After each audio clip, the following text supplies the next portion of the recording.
Welcome to the Law, Your Money, and You. I'm Maddie Saphire. And I'm Tolly Ryer. And thank you, girls, for that great introduction. There are helpers on the Police Officers Are Our Friends book, and I'm Roberta Saphire, one of your co-hosts. And I'm Camille Barron, your other co-host.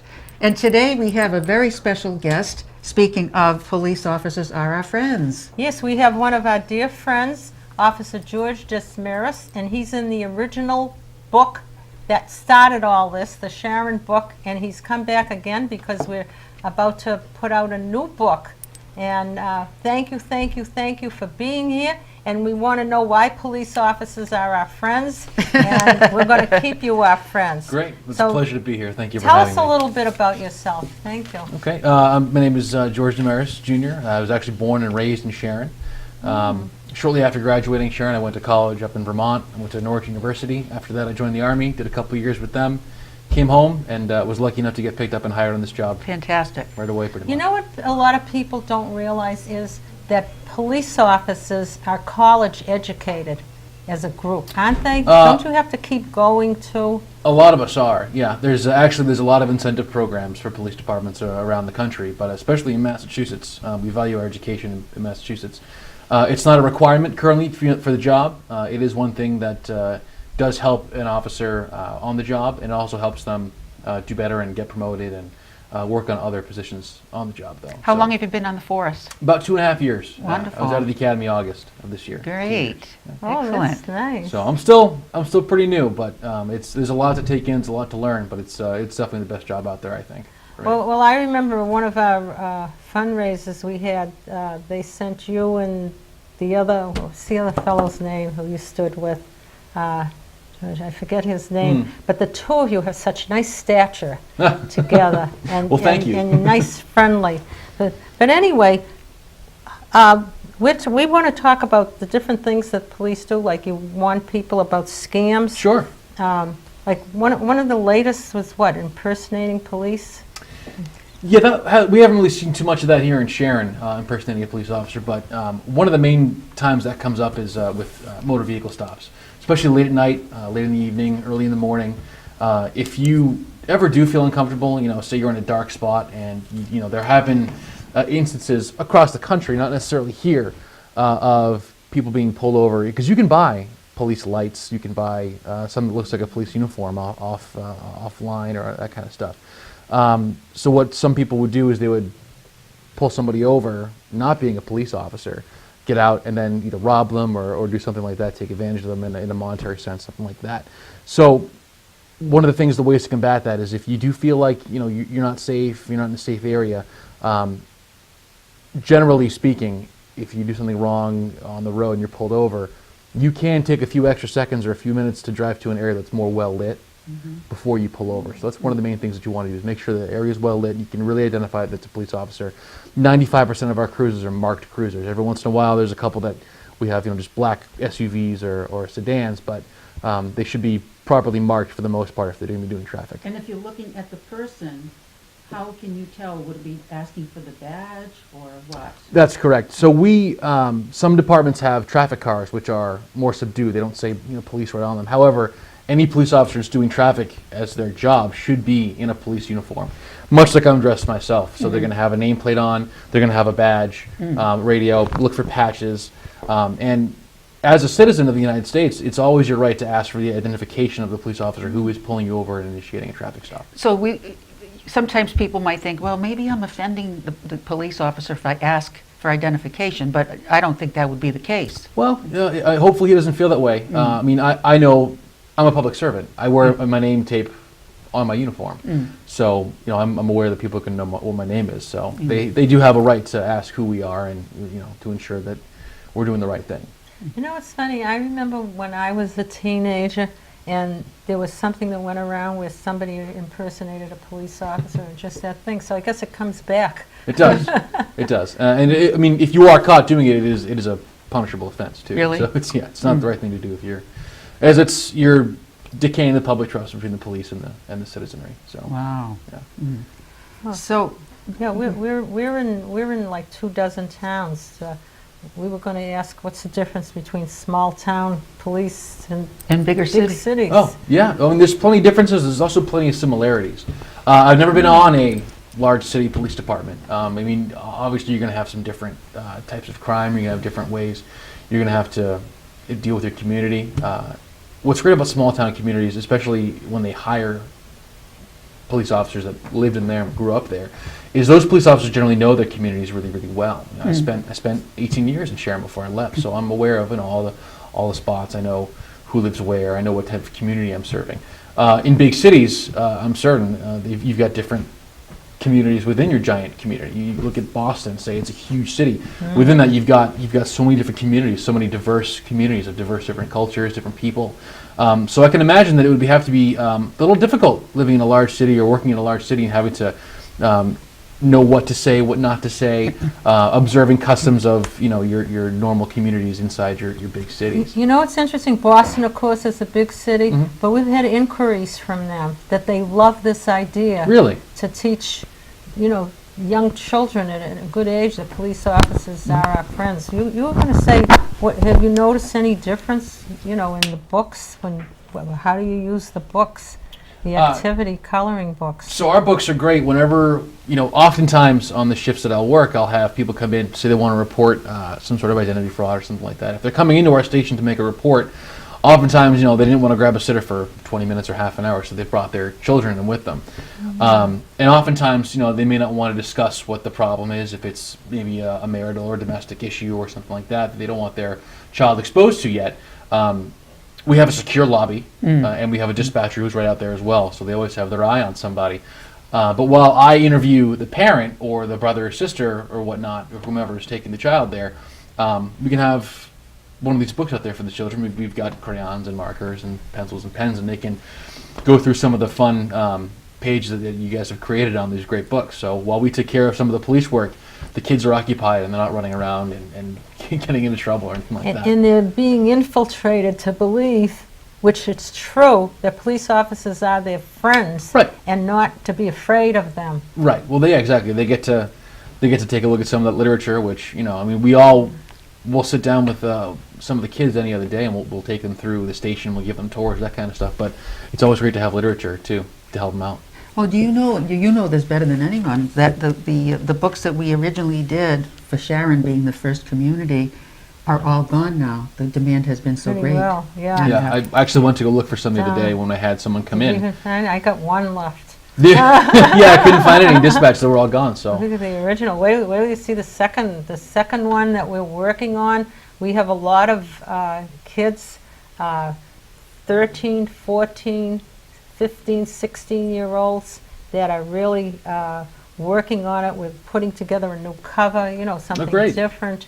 Yeah, we really are happy. And what's nice is most of the officers are so good looking. Yeah, that's the one thing, we like to look at these books for that reason. oh, good. No, we're glad. We only look for the pictures, right?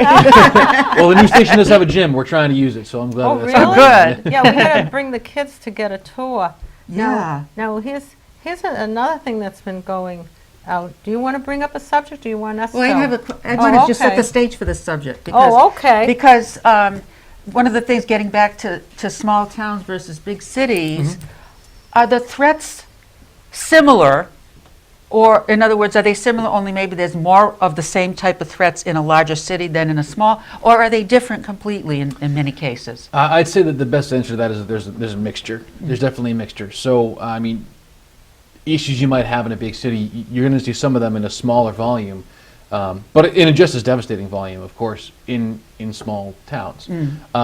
Oftentimes, I mean, there are smart criminals out there. There's very smart criminals out there, especially. So if someone who's been regularly committing burglaries or breaking and entering in Boston, in, say, a shadier part of Boston, knows that people are on the lookout for that kind of thing, they're going to go somewhere else. Oh, Sharon's a sleepy town. They don't expect this, and it's, generally a pretty well-off town, so they're going to have some good stuff. So, I'll go there and I will break into a house there or something like that. So, breaking and entering is an issue that we see. We had numerous B&Es last year. And then when it comes to, of course, you've got the opioid epidemic right now. That's- We were just going gonna to ask. bring that opioids. I'm part of opioids. When I first heard the word there, and I looked it up, and I go, gee, that's the prescription medicine, Yes. a lot of it. I got a whole, no, I shouldn't say that. Well, if you've got a prescription, you'll be all right. But No, but I remember when a lot of people get hooked on it because I have to blame the doctors because they don't tell them that they're habit forming. that was a big, especially a couple of years ago when a lot of this started to kick off. So an opioid is pretty much any substance that will produce a euphoric morphine-like effect on the brain. And what was happening is a lot of that oxycodone and Percocets and Vicodin, all those big names that you tend to hear, it got people addicted to that kind of a feeling. Now, those pills are generally more expensive when it comes to being sold on the street. Oh, and gabapentin, too, that was gabapentin. another one. I mean, I said to my doctor afterwards, I says, how are you telling me to take stuff that's addictive? Because I'm from the old school, Right. as long as you can still move, you don't take anything. Right, yeah, my father was just like that. Yeah. Now, such isn't to say that there's not valid medical uses for these things. Gabapentin is muscle relaxer, oxycodone, Percocets, Vicodin. People that are going through a lot of physical pain, be it through accidents or surgeries or anything like that, they're absolutely entitled to pain relief. The problem is it's just like anything else. Proper education. You have to know how much to take, when to stop, what to take it with. There's always this abuse of people taking medicines with alcohol, taking alcohol or pills and mixing them together when they shouldn't be doing it. So you have to be educated about what to take, when to take it, how much of it to take, and what not to take it with. So there are definitely ways to head that off, and I think that it definitely would fall upon the prescribing physician to go over and ensure that every patient understands, hey, listen, it's very possible you can get addicted to this, so you take, this only dose, you only take it at this time, make sure you never drink it with alcohol. So if they do those things, if they follow the orders, are you saying it would be less likely they would become addicted to it? I think so, yeah. Now, again, there are some people that have addictive personalities, stuff like that. We have to be very careful about these things. There's always tons of variables. Sure. But on a general scale. The doctors do not tell you, though. They do not tell you. I had great doctors. They did not tell you. I was lucky enough to get a visiting nurse. She told me. Oh, good.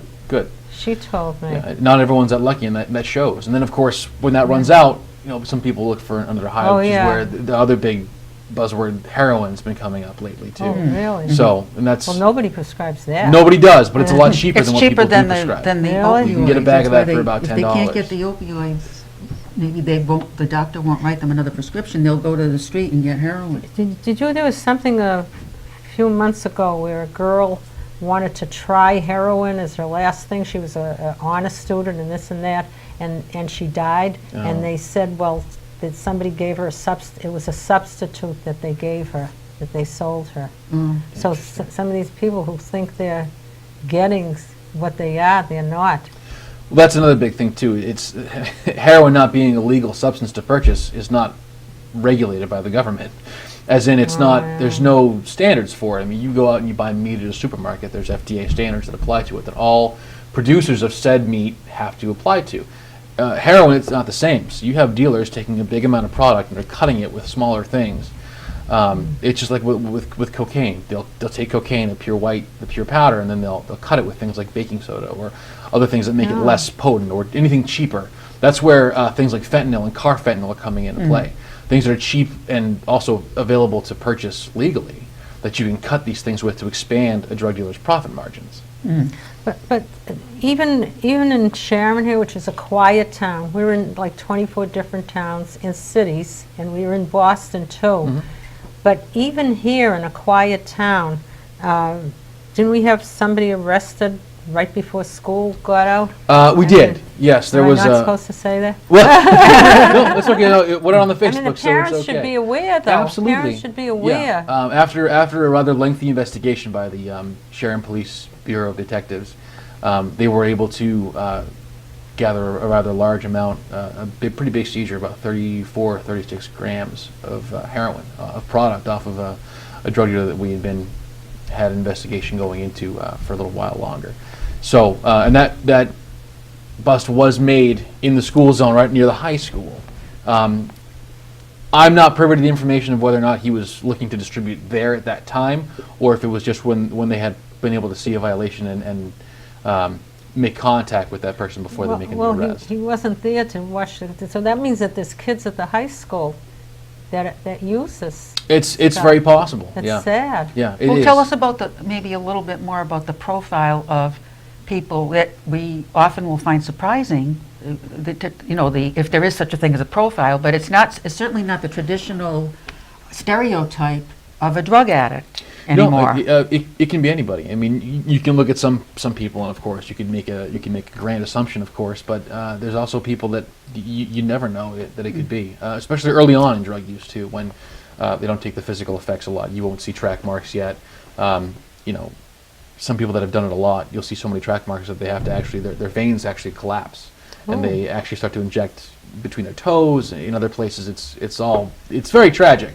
It's sad. And that's how they hide it from people. You could look at somebody, oh, they don't have any track marks. She doesn't have any track marks on her arms, but she's been shooting up between her toes, something like that. So you never know who it could be, and that's the shame part. And oftentimes you don't know it until you're giving them CPR and you're hitting them with Narcan because they've overdosed.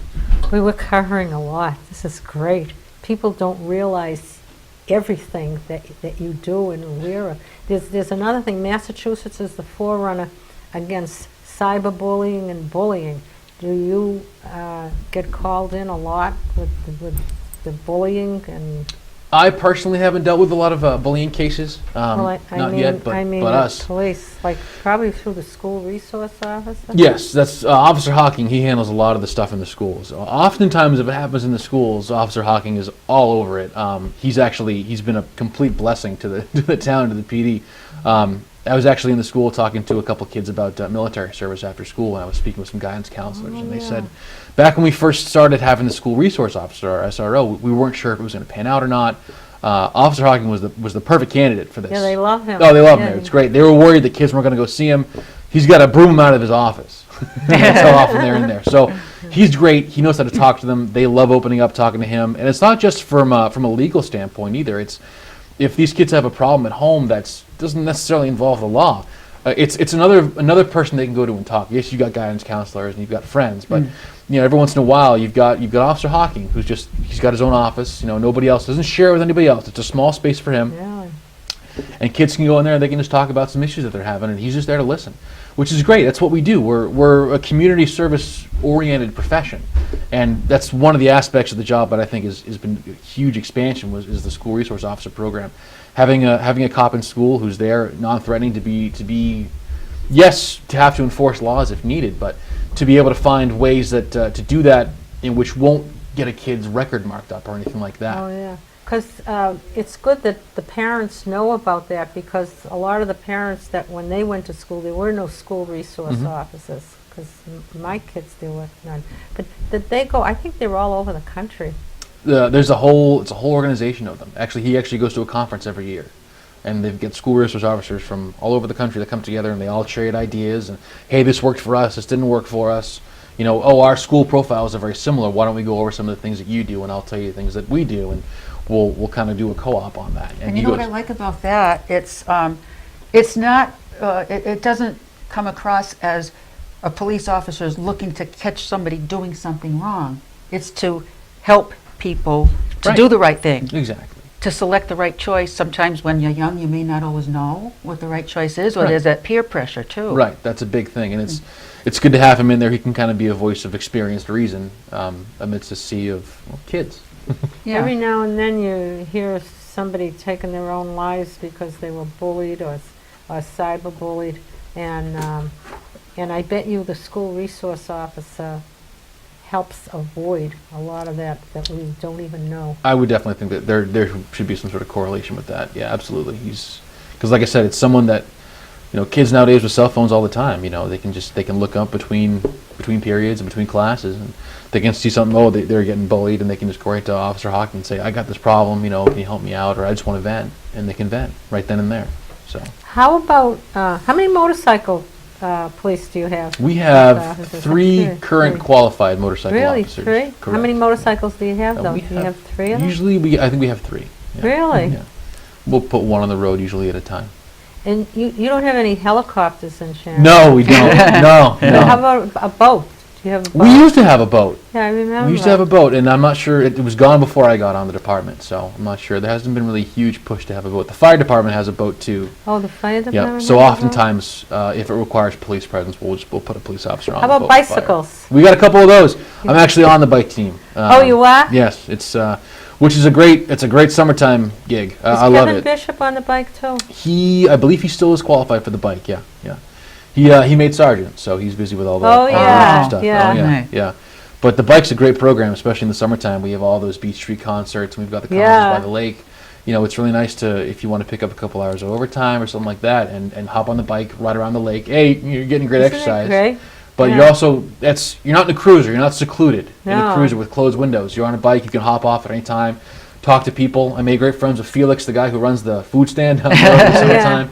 But you can talk to people, you can walk around the beach, you know, and you're in shorts and you've got a nice light t-shirt on and you can get off the bike anytime you want. Isn't it great? It's a great way to engage the community. We want to finish. Believe it or not, we're almost out of time. But we got to say, I told you, it goes by fast. It does. I just want to finish about the latest in the scams Mm. and which ones you're telling people now watch out for. A big thing, and I want to go over this, I want to make sure this gets out there too, is especially with the holidays and everyone buying gifts through Amazon, all that kind of stuff, is a lot of packages are getting taken.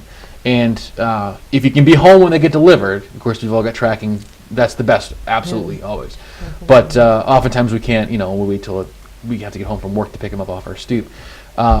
A lot of things, I know what FedEx offers, I actually did this the other day, is you can actually pick a location for it to get dropped off to. And Oh. you can pick it up. Like I have a package coming this week. I'm going to Walgreens to get. I directed it because I'm going to Oh, be you working. can have it go to So a place go like to that? Yes. So Oh. they have a list of vendors that they can Oh. do. Yeah. That's We have a interesting. segment called "You've Got to Be Kidding." That's a good one. I mean, Yeah. it's right about now. Yeah. That, So you've got to be kidding. You Look can on the have it website delivered. when you get a tracking number from FedEx, UPS, or whatever. Oftentimes there will be a list of approved vendors that they'll go to. They'll Really? drop it off there, and you have to Any select it. Walgreens? It's whatever list they have. I'm not sure if it's a Walgreens. There was a Walgreens. There was a CVS. There was a whole bunch of options. I picked the one closest to me. So there's a whole. It can be any different. It can be many different types of vendors too. It doesn't have to be Walgreens. Wow, that's but- interesting. I never knew that. Yeah. So look for that, and then they'll hold it, and then they'll let you know when it's delivered, and you can Boy, come and that's- show your ID and you pick it up. That that's way it's secure. fantastic, Yeah, it's because- secure. Mine's getting delivered today, but I'm not going to be able to get there tonight, so they're locking it up for me in their vault, so I can go Fantastic. after work tomorrow and grab it from them, and it's That's secure. fantastic. Yeah. So I didn't that's, know that. Is there anything else that we should talk about? when it comes to scams, I got one more. Yeah, go ahead. Yeah, no, go for it. If anybody receives a phone call from somebody saying that they have a Oh, yeah. relative or anything like that who's been arrested, and the only way to get them out of jail is to Arrested. use iTunes gift cards or Stop and Shop gift cards, it's a scam. Don't go down there and buy $2,000 worth of iTunes gift cards and then mail them to somebody. It's a scam. All right, the only people that are going to contact you are bail commissioners, and they're going to demand cash on the scene at a police station if someone's been Oh, if arrested. somebody's been Yeah, arrested. it's oftentimes that's always a Boy, scam. they if always ask. come up with something new. Yep, It, yep. it used to, when the chief was on the show, they were talking about the ATM machines. Yes. Yeah. The That's clone right. devices and all that Don't kind keep of the stuff. car running either. Yeah. Oh yeah. And- I never go to an ATM in the evening ever anymore. Yeah. No. Well, that's a good thing too, not to. Oh, and the other thing with the phone calls. What can we do about these phone calls? I really want to know. This is, you've got to be With a kidding. local area code, so Yeah. we think it's a neighbor or something. Yeah, Oh, they use yeah. the local number now. And you know something? They'll use, you call the number and the person will say, that is my number, but I didn't call you. And it happened to me where people called me back saying my phone number showed on them and we weren't home for 2 hours. So Yeah. the Right. using, what can you do about that? Does Well, anybody know? When it comes to neighbors, especially, and this is where I always bring it back to just having a great community. You get to know your neighbors. Absolutely. Know your neighbors' phone numbers, have them written down next to the phone. So if that comes in, and know what they sound like. Know what your neighbors sound like. Talk to your neighbors, so that you know Oh, what they do sound I like over have the to? phone. I get all that. I get all the time. Gotta be kidding. You got to be kidding. But even just a little bit, and that's because as a community we're a lot stronger than we are individually when it comes Right. to Yeah, to no, fighting that's crime, true.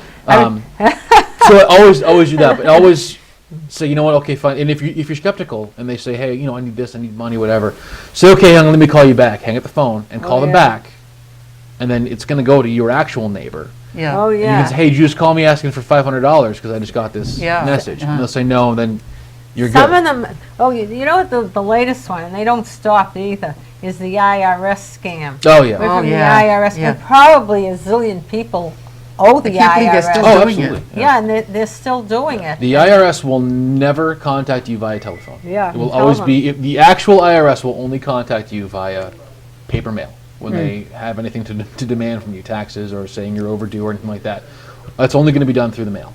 So any IRS, any scam on the phone, if they say, hey, we're from the IRS, just go ahead and hang up because I guarantee you it's not the actual IRS. Yeah. If that happens and you do give money, contact the local police department and we'll contact the Treasury Department, and we'll also give you a claim number or rather a Really? format to go to the Treasury Department and claim your own file, your own claim for that. Fantastic. Hey, I gotta say, you've been a fabulous Yeah. guest. Thank you so much. Yeah, you're very knowledgeable. I like your patches. You know, from doing the Sharon book, we learned the difference between badges and patches. Yeah. We learned the difference between the silver badge and the Oh, yeah. gold. And we Yeah. even got a picture of the chief 30 years earlier that we Did you used really? in the book. Yeah. That's perfect. That's great. Yeah, I've only known him when he was the deputy. When I knew him. Oh, yeah, the deputy. I knew his father years ago. Oh, no kidding. Yeah, comes from a very good family, very honorable.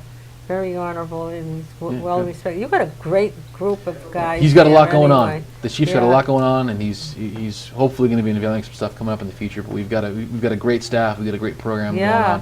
going on. If I might plug our Facebook Absolutely, page go real quick. ahead. Yeah, Yes, it's please it's do. Sharon, Massachusetts Police Department. We get a lot of calls from people from Sharon, Pennsylvania. Yes, and That's- there's Sharon, Vermont There- too. there's also a Sharon, Wisconsin. I found out today. Oh, boy. Oh, But- I see it every day. Yeah. There's good things on Yeah. there. Yeah, so we're Sharon, Massachusetts Police Department, and then I personally we just got an Instagram a few months ago, and that's at Sharon's Finest. You'll find Oh, us that that's on great. Instagram. Yeah. Well, you know Okay. something, we'll have to add it to the new book. Sure, That's absolutely. something We will want do to that. add. I run that personally, so it's a little bit more informal. Oh, that's Good. great. Yeah, which is kinda fun, though, Well, too. make sure your picture's in again. Yeah, absolutely. I'd love to be, yeah. Yeah. Well, thank you, thank you, thank you. It was so nice to have this chance to talk with you. No, I'm very glad to be And here. Yeah. Oh, wonderful. We're we want thrilled. our viewers Oh, to stay Camille tuned wraps for the up and coming revised edition 2 of the Sharon, Massachusetts Police Yeah, and we're Officer still doing Offense. other towns And we're too doing in the other meantime. towns. It's a long list of Yeah. towns to do. And we want to thank Officer George for being here today. Well, thank you It was very just much. a wonderful, wonderful Bravo. opportunity. Bravo. And we hope that you will come back. I'd love to. Yeah. Thank you for having me. And to our Yeah. viewers,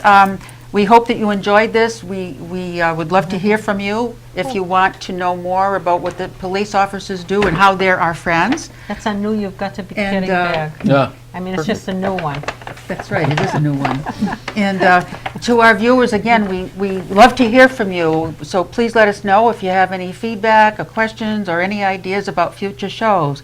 Because remember, this is your show, the law, your money, and you.